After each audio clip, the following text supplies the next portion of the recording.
오늘 말씀의 제목은 내가 어찌하여 여기 있느냐라는 말씀의 제목입니다.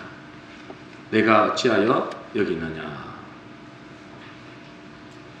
시작도 안 했는데 주무시면 어떡해. 오늘 말씀은 내가 어찌하여 여기 있느냐라는 말씀입니다. 오늘 본문의 배경은 엘리야가 바알과 아세라 제사장 850명과 갈멜산에서 대승리를 거두죠. 여러분 잘 아실 겁니다. 그죠? 불이 내려와서 제단을 태울 때에 이기는 것이 하나님이 진정한 우리 하나님이다. 그래서 바알과 아세라 선지자와 850명과 싸워서 엘리야가 이기게 됩니다. 그렇게 대승리를 거둔 뒤에 그 악한 왕비 이세벨이죠. 그 이세벨이 그 소식을 듣고 내가 반드시 너를 죽이겠다. 엘리야를 죽이겠다.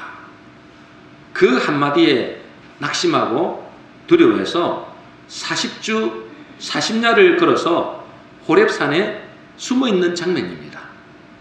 그 왕비의 말 한마디에 너무 낙심하고 두려워서 숨어있는 장면이에요. 이것을 보면서 우리는 너무나 연약한 존재인 것을 발견합니다. 구약의 최고의 능력자, 능력의 선지자, 그 엘리야가 왕비 한마디에 이렇게 나락에 떨어지는 것을 보면서 우리가 정말 연약한 존재구나. 그렇게 생각이 듭니다.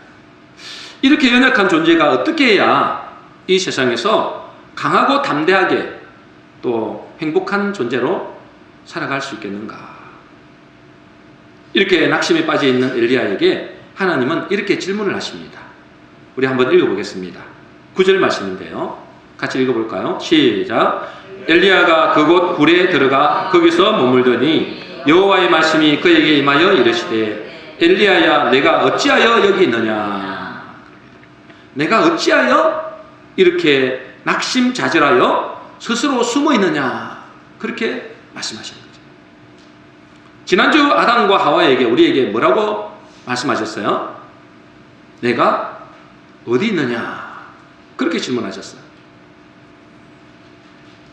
그 질문은 이제 그의 소속에 대한 질문이죠. 네가 하나님 안에 있느냐? 아니면 네가 하나님 바깥에 있느냐? 말씀 안에 있느냐? 말씀을 떠나 사느냐? 뭐 그런 질문입니다. 소속에 대한 질문이죠. 자기의 정체성에 대한 질문입니다. 그런데 오늘 이 엘리야에게는 하나님을 잘 믿는 사람이에요. 그에게 뭐라고 그러느냐? 네가 어찌하여 여기 있느냐?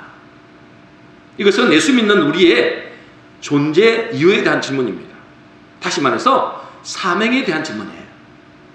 예수 믿는 자들에게 말하는 질문이에요. 그 질문에 엘리야가 이렇게 말을 합니다. 10절입니다. 우리 같이 읽어보겠습니다. 시작. 제가 대답하되 내가 만군의 하나님 여호와를 위하여 열심히 특심하오니 이는 이스라엘 자손이 주의 언약을 버리고 주의 단을 헐며 칼로 주의 선지자들을 죽였음이오며 오직 나만 남았거늘 저희가 내 생명을 찾아 취하려 하나이다. 그렇게 대답을 해요. 엘리야의 대답을 보면 아마 이렇게 하나님께 항변하고 싶은 거예요.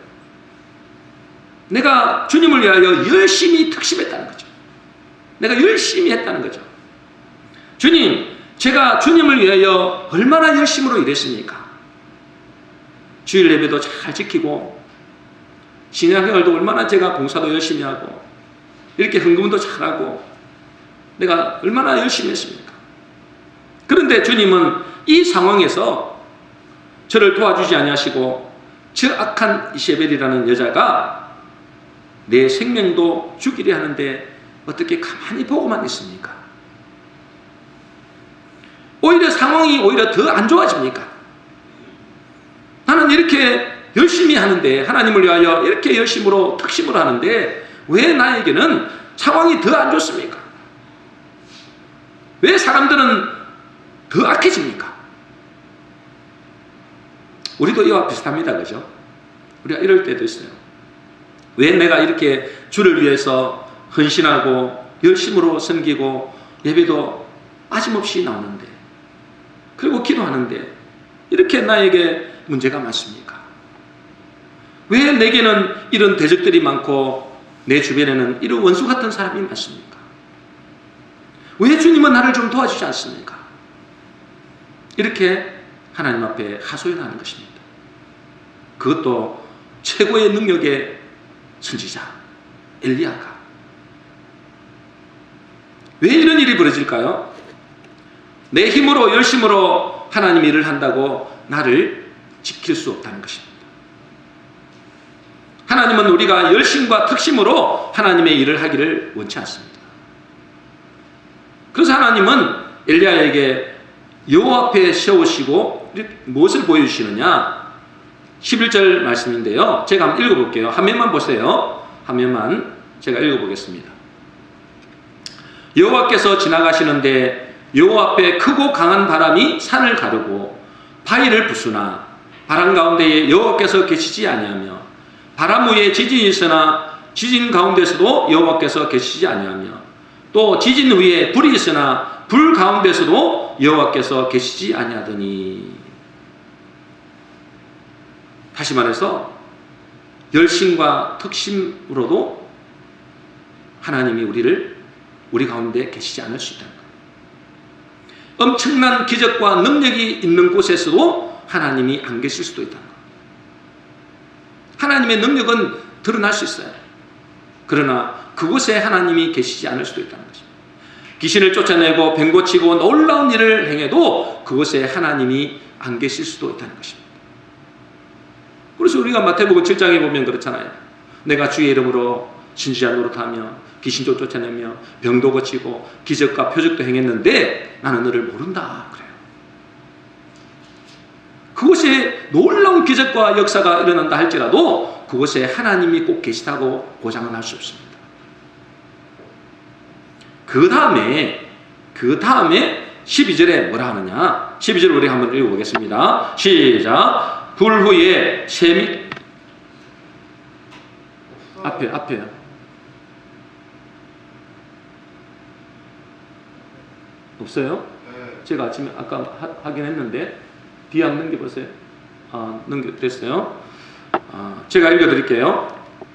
불 후에 세미한 소리가 있는지라. 그렇습니다. 불 후에 세미한 소리가 있는지라.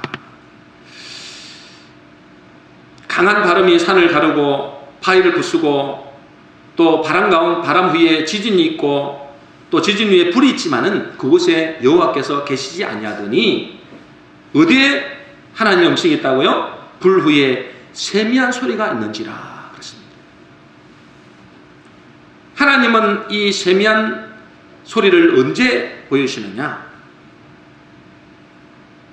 그 엘리야가 굴속에서 정말 낙심하고 좌절하고 그럴 때 하나님은 그에게 세미한 소리로 그에게 말씀하시는 것입니다. 하나님은 엘리야가 열심으로 특심으로 일하는 것보다도 더 중요한 것은 하나님의 세미한 음성을 듣기를 원하시는 것입니다. 그 세미한 음성에서 하나님은 그에게 중요한 사명을 깨닫게 하십니다. 다시 말해서 하사엘에게 기름을 부어서 아람 왕이 되게 하고 예후에게 기름을 부어서 이스라엘 왕이 되게 하고 또 엘리야에게 기름을 부어서 선지자가 되게 하십니다. 그때 그 엘리야는 살아납니다. 그 세미한 음성을 듣고 그에게 사명이 회복될 때 그는 살아나게 되는 것이죠. 우리는 하나님의 자녀로 부름받아서 이제 생명의 세계 속에 들어왔습니다. 그저 내가 열심으로 주의 일을 하면 주님이 기뻐하실 거라고 생각하지만은 꼭 그렇지만은 않다는 것입니다.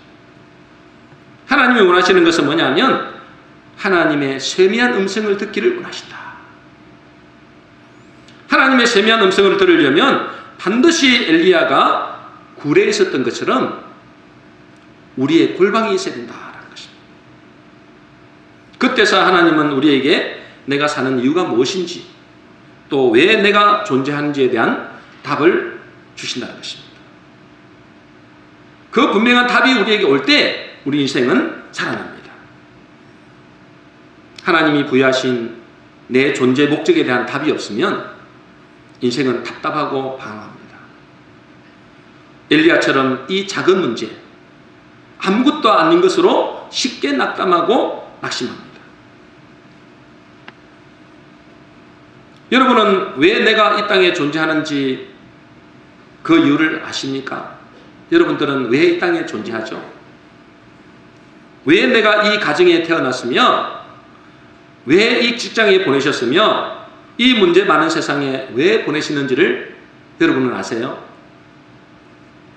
내가 이 땅에 놀러 온 것이 아닙니다. 그죠? 관광하러 온 것도 더더욱 아닙니다. 하나님의 목적에 의해서 부름을 받았습니다. 우리는 하나님께서 우리를 분명한 이유가 있어서 이 땅에 보내셨다는 사실을 알아야 된다는 것입니다. 이 질문에 대한 답이 없으면 인생은 정말 무의미할 수 있어요. 그래서 방황할 수밖에 없습니다. 지난번에 한번 제가 말씀을 드린 적이 있는데요. 제가 이게 영화를 요약한 것이 있더라고요.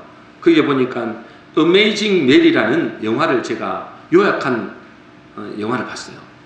10몇 분짜리 영화를 요약을 했더라고요.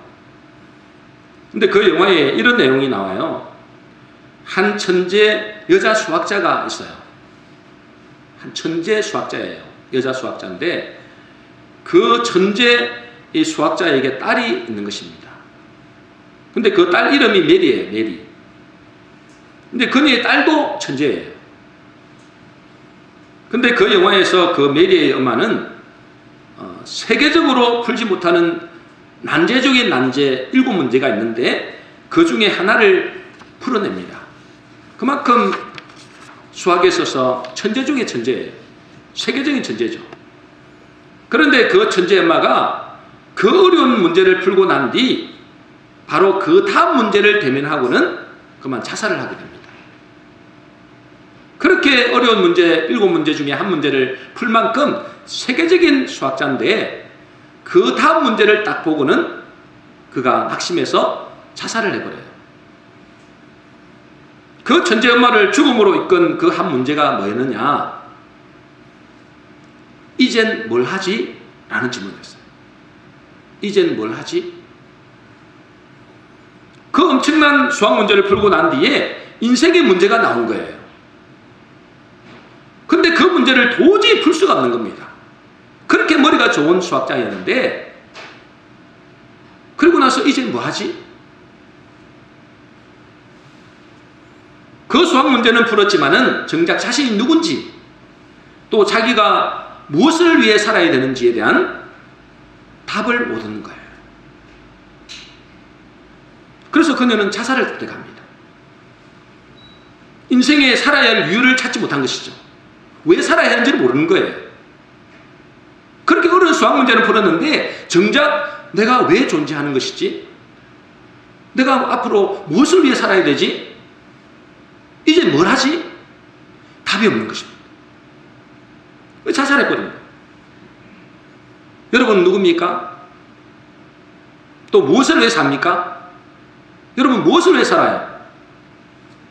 이 질문에 대한 답을 못하면 그녀처럼 자살은 안 할지 모르지만은 세상을 살면서 너무나 허무할 것입니다. 인생에 정말 방황할 수밖에 없습니다. 이 질문에 대한 분명한 답을 찾아야 됩니다. 그것이 저와 여러분의 인생의 방황의 마침표, 불행의 마침표를 찍게 되는 것입니다.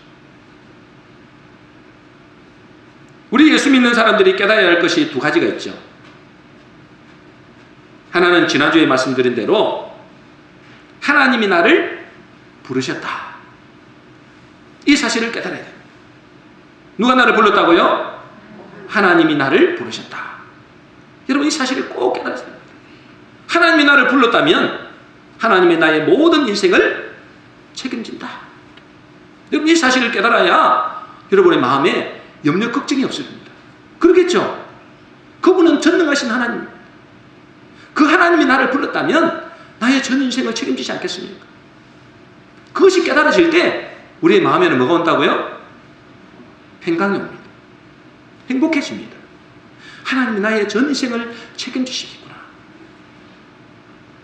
또 하나는 뭐냐면 나를 부르신 그 주님이 나를 내가 있는 이 세상에 보내셨다. 여러분, 이 사실을 깨달아야 돼요. 내가 이 세상에 오고 싶어서 온 게 아니잖아요. 누가 나를 보냈다고요? 나를 부르신 그분이 나를 이 세상에 보냈다. 여러분, 이걸 깨달아야 돼요. 요한복음 17장 18절입니다. 우리 같이 읽겠습니다. 시작. 아버지께서 나를 세상에 보내신 것 같이 나도 그들을 세상에 보내었고. 아버지께서 나를 세상에 보낸 것 같이. 이 나가 누구예요? 예수님이죠. 예수님. 아버지께서, 그 하나님 아버지께서 예수님을 이 땅에 이 세상에 보낸 것 같이 나도, 나가 누구라고요? 예수님이 어디를, 누구에게? 그들이 누구예요? 우리를 어디에 보냈다고요? 세상에 보냈다는 거예요. 저와 여러분들을 하나님이 우리를 불렀잖아요. 우리를 불러서 그냥 부르신 것만 아니라 우리를 어디로 보냈다는 거예요? 세상에 보냈다는 거예요. 이 땅에 보내셨다는 거예요. 여러분들은 불렀다고 그러니까, 하나님이 나를 불렀다고 그러니까 내가 몇 년도에 불렀다, 그게 아닙니다. 하나님은 만세전에 우리를 뭐요? 부른 거예요. 때가 되면 이 시대에, 이 때에 우리를 부르신 거예요. 사람마다 다 다르죠. 그것은 부르는 시기가 다 다릅니다. 어떤 사람은 태어날 때부터, 어떤 사람은 학교 다닐 때, 어떤 사람은 나이가 많았어 부른 거예요. 그러나 그것은 그 시점은 지금이지만은, 그때지만은 실제로 하나님이 우리를 부르실 때는 언제라고요? 창세전에, 만세전이라고 하나님은 말씀하십니다. 그 하나님께서 만세전에 우리를 부르셨는데 때가 되면 이 세상에서 우리를 부르셨고, 또 우리를 어디로 보낸다고요? 이 세상에 보내셨다는 거예요. 이 사실을 깨달아야 돼요, 여러분들. 주님이 내가 살고 있는 이 가정에, 주님이 내가 살고 있는 이 가문에 보내셨다는 거예요. 이 직장에 보내셨고 이 사업 현장에 보내셨다는 것입니다. 그러니까 내가 왜 여기에 있나를 생각해 봐야 한다는 거죠. 주인이 내가 아닙니다. 그죠? 그분이 나의 주인이시에요. 그 주인이 나를 이 땅에 보내셨다는 거예요. 내가 이 가정에, 이 가문에, 이 사업장에 보내셨다는 것입니다. 내가 여기 있고 싶어서 있는 사람은 아무도 없습니다. 내가 이 시대에, 이 한국에 내가 살고 싶어서, 태어나고 싶어서 태어난 사람은 한 사람도 없습니다. 내 의지와는 상관없이 내가 선택한 것이 아니라 주님이 나를 보내셨다는 사실을 깨달아야 됩니다. 우연히 나를 이곳에, 이 가정에, 이 가문에, 이 직장에, 이 교회에 보낸 것이 아니라는 것입니다. 절대 아니라는 것입니다. 창세기 1장 1절입니다. 우리 같이 읽어볼게요. 시작. 태초에 하나님이 천지를 창조하시니라. 태초에 하나님이 뭘 창조했다고요? 천지를 창조하시니라. 천지에는 누가 있어요?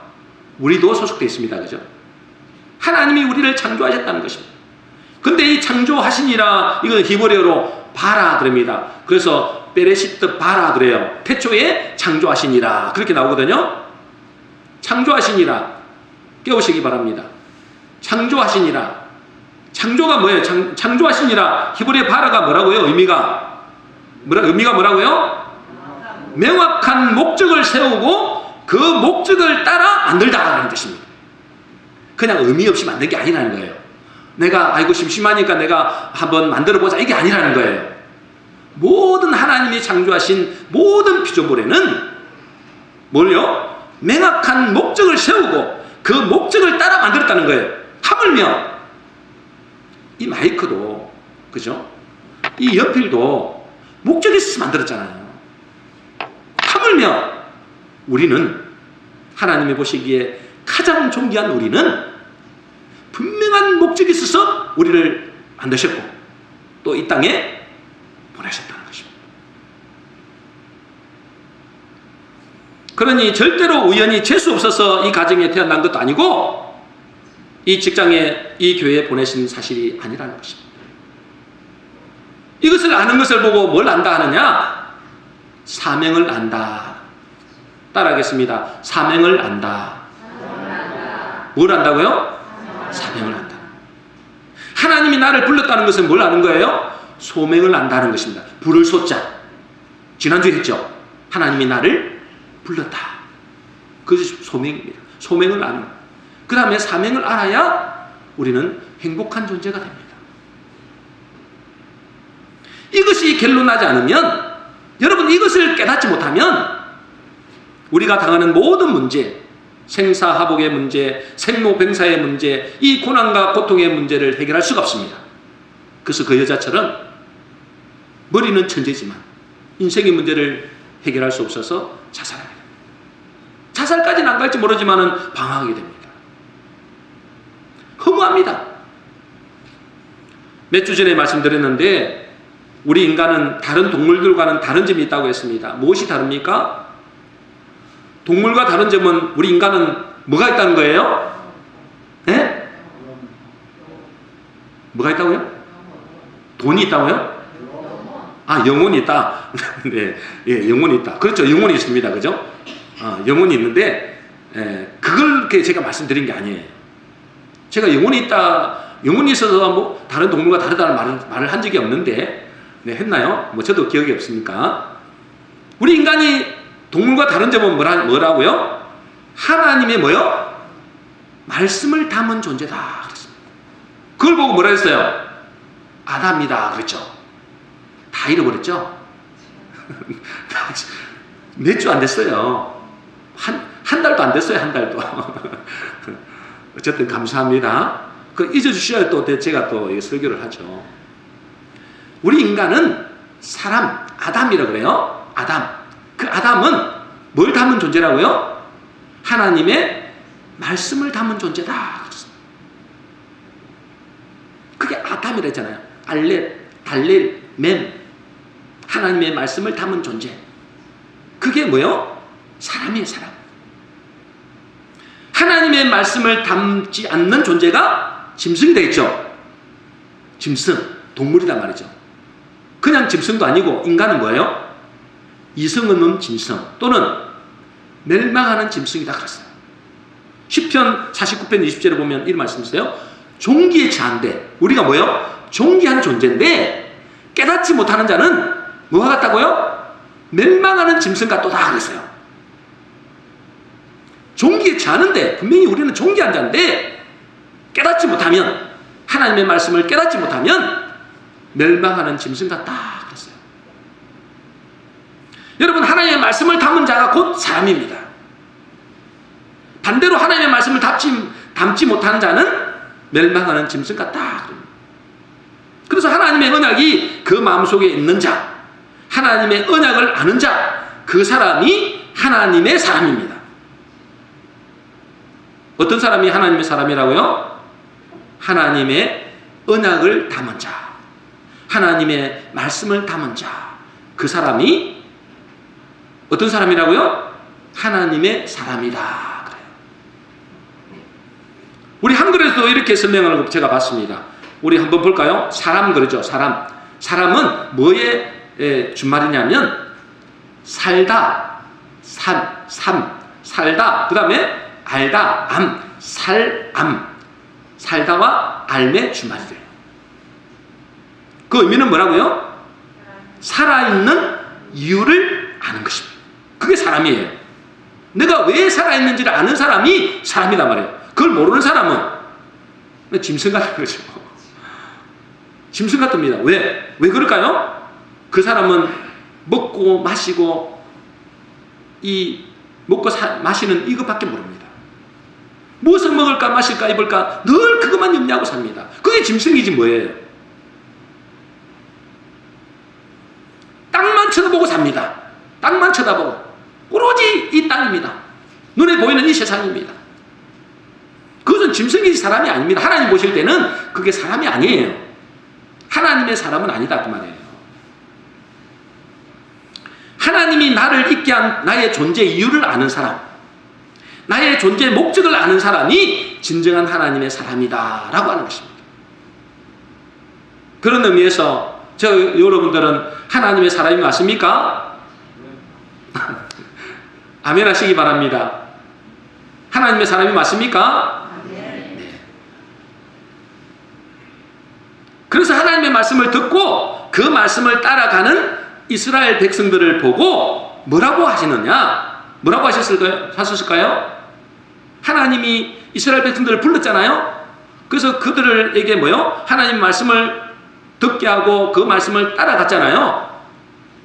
그 사람들 보고, 이스라엘 백성들 보고 하나님이 뭐라고 그러셨어요? 하나님의 백성 그럽니다.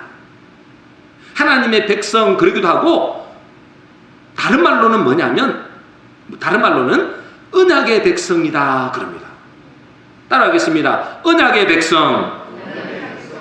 하나님의 백성을 뭐라고 말한다고요? 언약의 백성이다 라고 하는 겁니다. 다시 말해서 그들 하나님의 백성에게는 하나님의 언약이 그 속에 있다라는 뜻입니다. 그런데 하나님은 이스라엘 백성들이 언약의 말씀을 버릴 때마다, 하나님의 말씀을 버렸잖아요. 그들이 하나님의 말씀을 버릴 때마다 하나님은 그들에게 책망하시고 경고하시고 진노하십니다. 언약을 버렸다는 것은 뭘 버렸다는 거예요? 하나님을 버린 것과 같습니다. 지난주에 우리가 그랬잖아요. 아담이 하나님을 떠났다 그랬잖아요. 근데 하나님 안 떠났어요. 에덴 동산 안에 있었단 말이죠. 그런데 하나님을 떠났다 그래요. 뭐 때문에 뭘 떠난 거예요? 하나님의 언약을 떠난 거예요. 하나님의 말씀. 그렇죠. 먹지 말라는 언약을 먹은 거예요. 먹지 말라는 선악과를 먹은 거예요. 그 언약이죠. 그 언약을 버린 것을 보고 하나님을 떠났다 그래요. 이스라엘 백성들이 분명히 하나님의 말씀을 듣고 나왔어요. 그래서 하나님의 백성이라 그러고 언약의 백성이라는데 어느 날 하나님의 말씀을 떠났어요. 그걸 보고 하나님은 책망하시고 징계하시고 진노하신다. 왜? 사람이 짐승으로 변해가니까. 우리도 하나님의 백성으로 부름받았습니다. 여러분들은 하나님의 백성으로 부름받는 줄로 믿습니다. 그렇잖아요. 틀림없잖아요. 이것은. 그러나 부름을 받았는데 그저 교회만 다닌다고 하나님의 백성은 아니라는 것입니다. 교회만 다닌다고 하나님의 백성은 아니에요. 그 마음에 뭐가 있어야 되는 거예요? 하나님의 언약이 있는 사람. 그 언약을 따라 사는 사람이 하나님의 백성, 언약의 백성 그럽니다. 저와 여러분들에게는 하나님의 언약이 있습니까? 아멘, 아멘. 여러분 한 사람만 대답하면 어떡합니까? 여러분 속에 하나님의 언약이 있습니까? 네, 하나님의 언약이 있는 사람도 있고 희미한 사람도 있습니다. 희미해요. 이제 선명해야 되겠죠. 그럼 하나님의 언약의 핵심은 뭐냐? 언약의 핵심은 크게 두 가지입니다. 한 가지 언약의 핵심, 여러분 성경에 두 가지 언약의 핵심이 있다고 보시면 돼요. 크게. 하나는 뭐냐면 예수가 그리스도라는 사실입니다. 이게 하나님의 언약의 핵심입니다. 요한복음 20장 31절입니다. 우리 같이 읽어보겠습니다. 시작. 오직 이것을 주무시지 말고 일을 하기 때문에 좀 이해해 주세요. 밤에 일을 하고 막 그러기 때문에 좀. 자, 같이 읽겠습니다. 시작. 오직 이것을 기록함은 너희로 예수께서 하나님의 아들 그리스도이심을 믿게 하려 하며 또 너희로 믿고 그 이름을 힘입어 생명을 얻게 하려 함이니라. 이게 이번 주에 암송 구절입니다. 너무너무 중요합니다. 아마 지금까지 5구절 나왔는데요. 최고 중요한 구절일 수 있습니다. 오직 이것을 기록하면 뭘 기록했다는 거예요?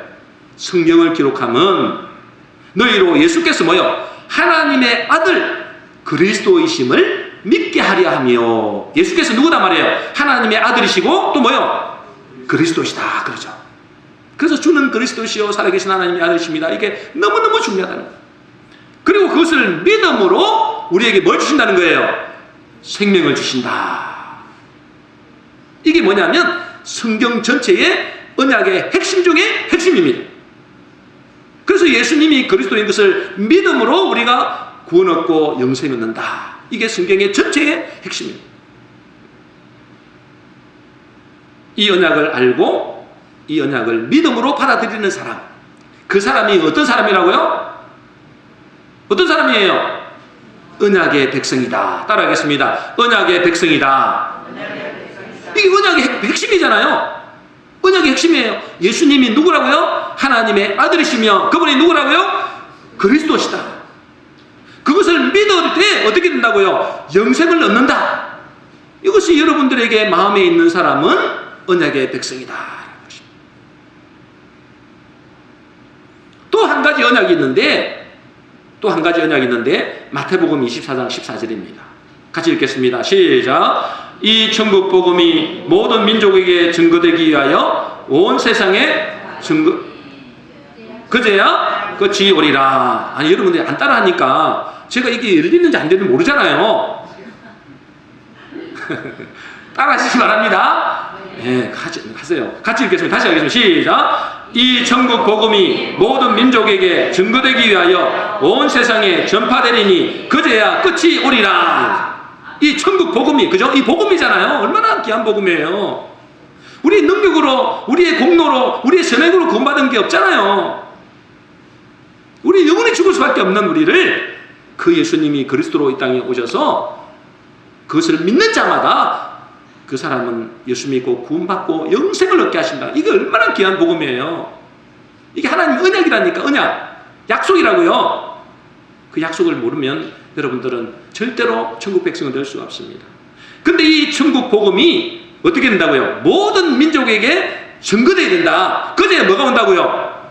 끝이 온다. 지금 어디를 향해 달려가고 있을까요? 끝을 향해 달려가고 있는데 언제 끝이 온다고요? 이 복음이 어디까지? 온 세상에 증거될 때까지 이 복음이 증거되어야 된다는 거예요.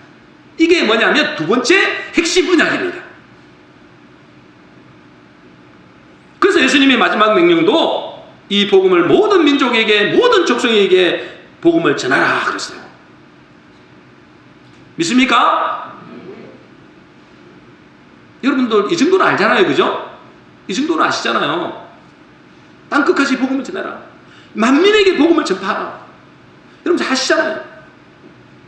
이 두 언약이 성경을 기록한 목적이에요. 이 두 언약의 물줄기가 성경 전체에 흐르고 있어요. 여러분들은 성경을 얼마나 읽으신지 모르겠지만 저기 성경을 많이 읽잖아요. 이 성경의 흐름 전체가 이 두 가지 언약이에요. 이 두 가지 언약의 흐름을 알고 성경을 읽을 때 여러분 성경이 읽어집니다. 그리고 하나님의 마음을 알게 돼요.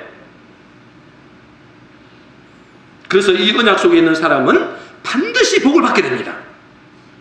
이 두 가지 언약 속에 있는 사람은 반드시 복을 받을 수밖에 없습니다. 그것도 자자손손히 복을 받습니다.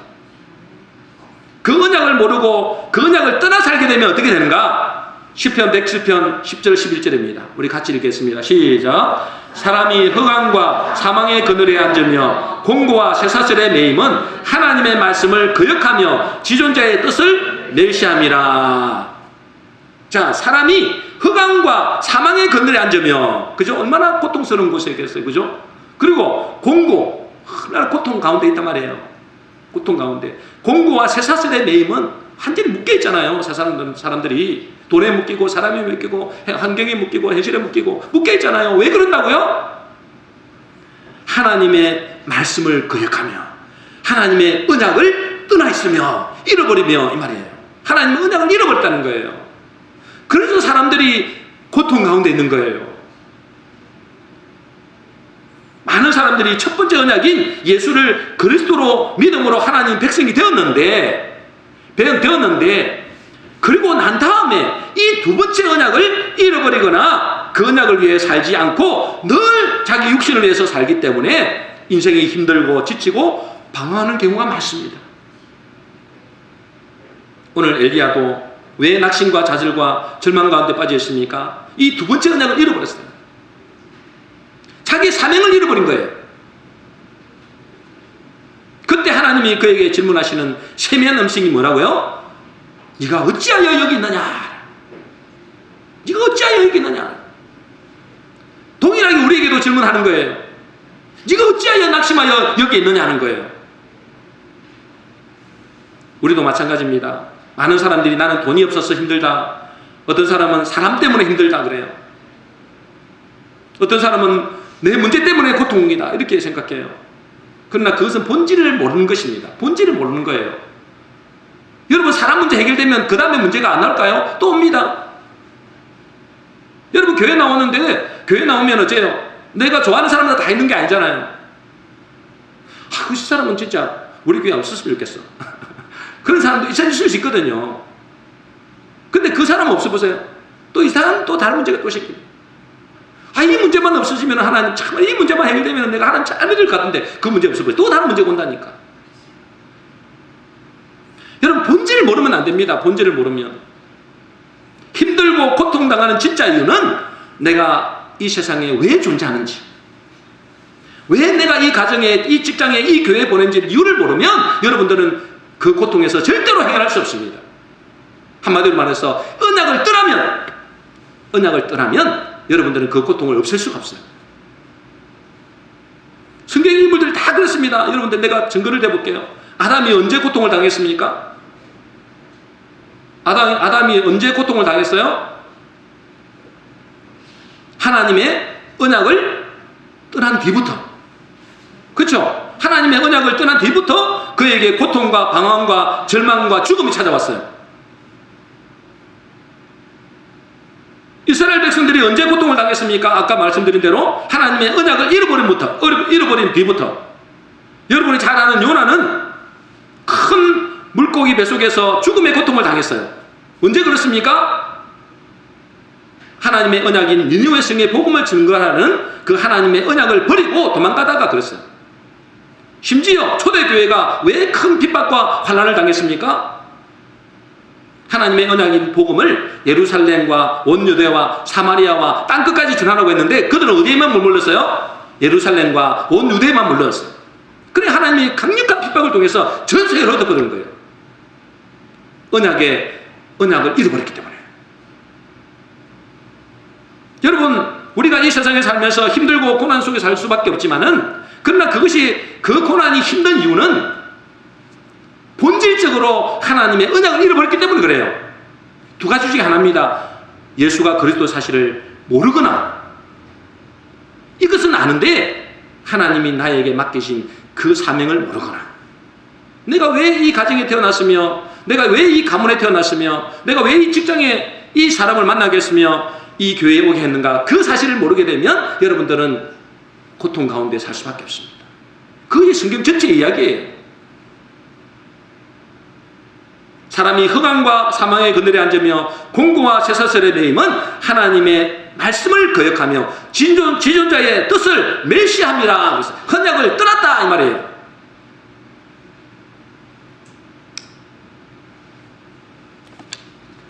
이제 예수님을 그리스도로 믿는 우리는 하나님의 백성, 언약의 백성이 되었습니다. 새로운 피조물이 된 것이죠.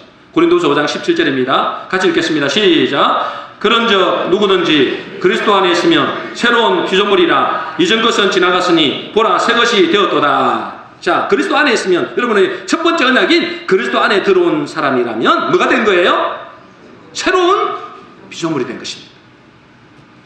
그런데 그것이 되었지만은 그것으로 끝나면 안 된다는 거예요. 그 뒤에 말씀을 사람들이 잘 몰라요. 그것으로 끝나버리는, 나는 새로운 피조물도 그래서 어쩌라는 거예요. 그 뒤에 말씀을 잘 모릅니다. 같이 읽겠습니다. 고린도서 5장 18절 19절입니다. 같이 시작. 모든 것이 하나님께로 났으며 그가 그리스도로 말미암아 우리를 자기와 화목하게 하시고 또 우리에게 화목하게 하는 직분을 주셨으니 곧 화목하게 하는 말씀을 우리에게 부탁하셨느니라. 사람들이 5장 17절만 알고 18절 19절은 몰라요. 내가 새로운 피조물이 되었는데 그 다음에 어떻게 살라는 걸 모르는 거예요. 그게 두 번째 언약이에요. 두 번째 언약은 어떻다고요? 화목하게 하는 직분을 주셨대요. 우리에게 화목하게 하는 말씀을 우리에게 부탁하셨대요. 그래서 하나님은 우리를 보고 뭐라 하냐면 너희가 그리스도의 대사라 그래요. 하늘나라의 대사. 근데 그걸 모르는 거예요. 내가 이 땅에서 무엇을 위해서 사는지를 모르요. 그래서 늘 먹고 마시고 입고 내가 이 땅에서 성공하고 잘되고 이것만 생각하는 거예요. 그러니까 하나님은 어쩌겠어요? 이스라엘을 뭐요? 징계하셨듯이 여러분을 징계하시는 거예요. 하나님의 언약을 모르면 여러분 그때부터 고통입니다. 여러분 늘 방황할 수밖에 없습니다. 아무것도 아닌 일에 낙심하고 좌절하고 넘어질 수밖에 없습니다. 그 엘리야처럼, 그 능력의 엘리야처럼. 지금 혹시 이 엘리야처럼 완전 낙심, 좌절, 절망하고 있는 사람 있습니까? 사람 때문에, 문제 때문에 낙심, 좌절하고 있는 사람 있습니까? 그것을 회복하는 것은 하나님의 세미한 음성을 듣고 나의 사명을 회복할 때입니다. 그래야만이 여러분들이 심령이 살아납니다. 하나님의 언약의 백성으로 부름받은 우리 모든 성도님들은 이 언약을 회복함으로 여러분의 심령이 살아나고 사명이 회복되는 복된 성도 되시기를 주의 이름으로 축복합니다. 결론입니다. 엘리야에게 질문했던 하나님이 오늘 예수 믿는 우리에게도 동일하게 질문하십니다. 네가 어찌하여 여기 있느냐? 이것은 사명에 대한 질문이에요. 언약은 크게 두 가지로 했죠. 하나는 뭐예요? 예수가 그리스도의 되심을 믿는 것입니다. 그 예수님이 이 땅에 오셔서 우리의 죄와 죽음과 사단의 문제를 완전히 해결하셨습니다. 이것이 복음의 핵심입니다. 언약의 핵심이죠. 두 번째는 세상을 하나님과 화목하게 하는 직분을 주셨어요. 그 직분을 회복하는 것입니다. 여러분이 이 땅에서 그저 먹고 마시고 성공하고 잘 먹고 잘 살다가 천국 가는 게 아니에요. 그러면 큰일 나는 거예요. 여러분들이 두 번째 언약, 하나님께서 우리를 이 땅에 보내신 목적, 하나님께서 이 가정에 보낸 목적, 하나님이 이 사업장에 보낸 목적, 그 목적을 제대로 알 때, 그 사명을 제대로 깨달을 때 여러분들은 진정한 하나님의 백성, 언약의 백성이 되는 것입니다. 그렇지 않으면 이스라엘 백성들처럼, 요나처럼, 아담처럼 여러분들은 고통을 당하게 될 것입니다. 그래서 빨리 깨달아야 돼요. 내가 무엇을 위해 살고 있는가? 내가 무엇을 위해 살고 있는가? 나의 존재 이유는 무엇인가? 나의 존재 목적은 무엇인가? 그걸 깨달으셔야 돼요. 우리 모든 성도님들은 골방을 찾으셨어요. 여러분에게 이제 여러분의 개인의 골방이 있어야 됩니다. 그 개인의 골방 속에서 하나님의 세미한 음성을 듣고 하나님이 나를 향한 존재 이유와 목적이 무엇인지, 왜 내가 이곳에 왔는지, 왜 가정에 왔는지, 이 교회에 왔는지, 이 사업장에 왔는지를 발견하심으로 언약의 백성으로 사시기를 주의 이름으로 축복합니다. 우리 같이 기도하겠습니다.